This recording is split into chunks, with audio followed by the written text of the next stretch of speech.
qu'il ne faut pas que les gens oublient. On ne refait pas le Mali avec la transition. Mais ce qu'on fait avec la transition, c'est d'aider à finir la transition.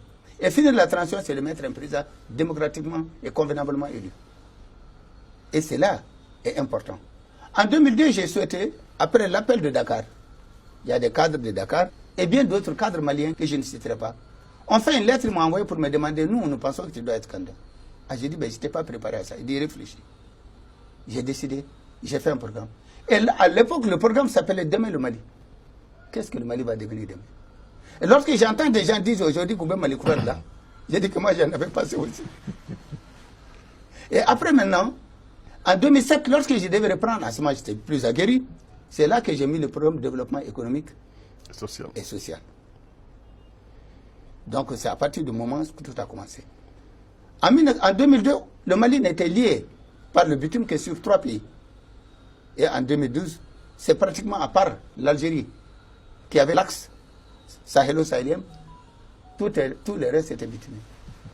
Que ce soit Bamako, Côte d'Ivoire, Burkina, la Guinée, tout a été bitumé. C'est ce qui prouve quand même que malgré nos insuffisances, nous avons eu également des progrès extrêmement importants. Je parlerai Salif des ponts. Nous avons fait le pont de Wabaria. Le jour de l'inauguration du pont de Wabaria, le chef de village de Wabaria m'a dit, ça fait 100 ans qu'on parle de ce pont. J'ai dit, ah bon? Il dit oui. Mais aujourd'hui, je me suis rendu compte que c'est la réalité, le pont est fait. Mais cela a permis. Parce que si tu prends le fleuve Niger, divise le Mali. Mais lorsqu'on a mis le pont, pour une fois, on a rattaché la rive droite à la rive gauche. Et c'est à partir de là également que nous avons continué la route sur 200 km entre Gao et Labzanga, Niamey. Et ça également est bon. Le 3e pont de Bamako, c'est un cadeau de nos amis chinois. C'est l'occasion également de dire que nous avons appelé ce pont le pont de l'amitié Mali-Chine et le dire également combien nous sommes redevables à ce pays ami qui a été toujours à nos côtés et qui a tout accepté. Et à un moment, lorsqu'on me demandait de demander quelque chose à la Chine, j'ai dit je refuse. Tout ce qu'on a demandé à la Chine nous l'a donné. J'ai dit, ben maintenant ça suffit, moi je n'irai plus rien demander.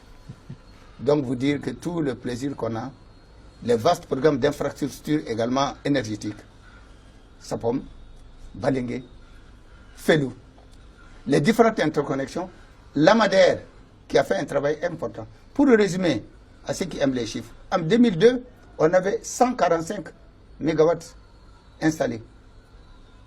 En 2012, on avait 425. Je donne les chiffres pour dire combien nous avons évolué et qu'est-ce que nous avons réussi. Et là également, ça m'amène à parler de l'eau. C'est peut-être notre plus gros succès que malheureusement les gens n'ont pas retenu. À l'indépendance en 1960, on était à 2% d'eau potable.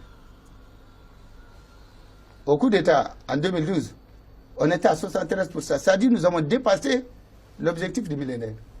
Mais les gens ne savent pas ou ils l'oublient. Et je pense que c'est là extrêmement important. Je voudrais rappeler un petit souvenir. C'est Soumaïla Cissé. C'est un ami. C'est un frère. On a fait tous le collège de Mofia ensemble là-bas. Donc on se connaît bien. Mais c'est pour dire également que j'ai une pensée profonde pour lui. Son épouse Asta, une sœur.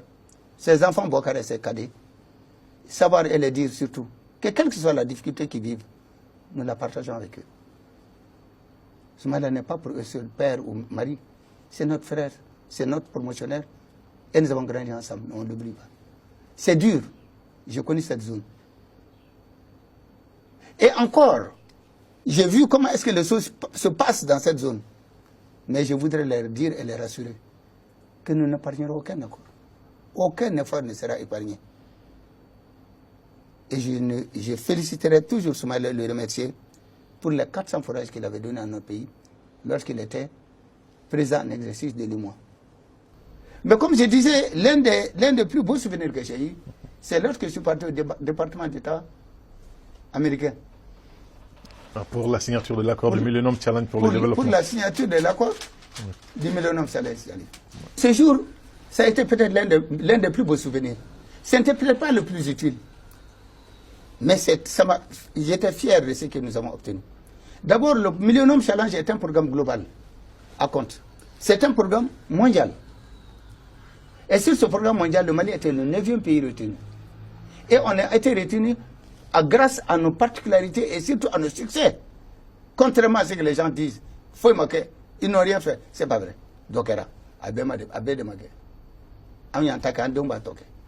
Ça également, il faut falloir qu'il accepte. Mais qu'est-ce que c'est parti? C'est 277 milliards que les États-Unis ont mis cadeau à notre disposition. Nous avons fait à la Tona, avec tout ce que cela a représenté du village millénaire, et d'autre part également, c'est avec ça que nous avons fait l'aéroport de Bamako. Et que nous avons poussé jusqu'à 3200 mètres. Donc, des efforts extrêmement attachés. Le jour que je suis parti, le Mali était le 9e pays au monde à bénéficier du programme et le 3e en Afrique. Mais ce qui me fait mal aujourd'hui, c'est que depuis que nous sommes partis, depuis le coup d'État de 2012, le Mali a été effacé du programme. C'est-à-dire que nous sommes en train de perdre l'argent gratuitement. Et j'entends que tout simplement un pays voisin côté qui vient d'avoir 500 milliards. Parce qu'il y a beaucoup de critères qu'on ne remplit plus, les critères économiques, les critères de respect des droits de l'homme, de démocratie, voilà, il y a énormément de critères. Et ils évaluent eux-mêmes. Évidemment, moi, si tu me demandes, je serais plus complaisant. Mais eux, ils ne sont pas complaisants. Ils ont dit que pour les critères démocratiques, les critères de droits de l'homme, les critères de la gestion, les critères de gouvernance, vous ne remplissez pas les conditions. Si tu ne remplis pas, on te barre. Et si tu fais un coup d'État, on t'efface. Donc cela également, ça est extrêmement important.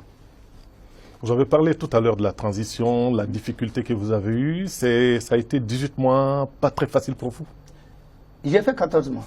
14 mois, oui. Pas facile. C'est pour ça qu'aujourd'hui, lorsque je vois les gens se battre à raconter des choses, j'ai dit, non, je crois que nous sommes en train à la croisée des chemins. Quelque chose d'extrêmement important pour l'avenir de notre pays. Il va falloir qu'on réussisse. Nous n'avons pas besoin d'aller apprendre à qui que ce soit ce que c'est qu'une transition. Nous avons fait une transition qui a fortement réussi avec celle du Bénin. Et nous sommes prêts à donner des leçons. En avoir, oui, on peut toujours apprendre chez les autres. Et c'est là aussi, dans une certaine limite, est importante. Je pense que ça également, il va falloir qu'on tienne compte. Alors, sur les 60 ans d'indépendance du Mali, Monsieur le Président, presque la moitié du parcours a été réalisé sous le multipartisme. Vous êtes un des acteurs de mars 1991. Quel bilan politique aujourd'hui dressez-vous de la démocratie et de la gouvernance au Mali? Parce que ça a fait couler beaucoup d'encre et de salive. Salive, si je dis que tout a été parfait, les gens me diront qu'ils se foutent. Surtout les Koulibaly et les Keïta, là, mais ce type-là, il est complètement fou. Et en partie, c'est vrai qu'ils se foutent. Parce que ce n'est pas vrai. Nous avons fait des efforts. Nous avons eu des réussites. Nous avons fait des échecs. Nous avons eu des regrets. Le plus important, c'est de reconnaître nos regrets et de les répondre. Je vais vous dire une chose. De 1960 à 2020 aussi, il faut dire quelque chose. Ce n'est pas une gloire. Il y a eu 4 coups d'État. Et je suis très mal placé pour en parler. J'en ai fait et j'en ai suivi. Mais je sais de quoi je parle. Je ne suis pas convaincu que c'est par les coups d'État que nous allons sortir notre pays du gouffre. Il faut qu'on mène les débats jusqu'au bout. Mener les débats à partie et laisser les militaires venir régler notre problème, ce n'est pas une solution. Ce n'est pas leur rôle à eux. Et nous également, nous ne devons pas aussi être aussi carents de ne pas pouvoir mener un débat où nous devons trouver des réponses politiques aux questions politiques. Mais lorsqu'on donne des réponses militaires à des questions politiques, c'est difficile à expliquer. Certains me diront, mais pourquoi il a dit ça? Je le dis, je l'assume. C'est mon pays. Et je pense que si nous ne disons pas la vérité, il faut que d'autres le disent.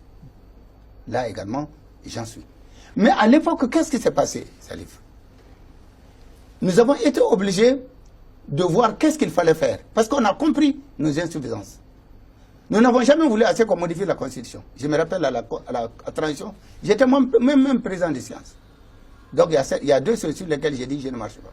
On a parlé de désobéissance civile. J'ai dit moi je ne comprends pas, je suis un soldat. J'ai passé toute ma vie, on m'a dit d'obéir, et vous venez me dire désobéissance. Mais le groupe qui le demandait avait ses raisons, et ils étaient plus nombreux, et démocratiquement, ils ont gagné. Mais cependant, il y a le deuxième volet qu'il y avait, c'était de voir qu'est-ce que nous pouvons corriger. C'est à ce moment que j'ai pris contact avec Daba Diawara. Un cadre, vraiment, l'un des meilleurs qu'on pouvait avoir dans le domaine du droit et dans ce domaine précis. J'ai dit Daba, il faut qu'on mette un groupe en place. Et il va falloir, parce qu'on voit qu'il y a des difficultés dans la gestion démocratique que nous sommes en train de mener. Si on ne les corrige pas, un beau jour, ça va nous créer des problèmes. Et je pense que cela est important, il faut que nous l'acceptons. On a pris un groupe d'à peu près une vingtaine, trentaine. Ils ont travaillé pendant près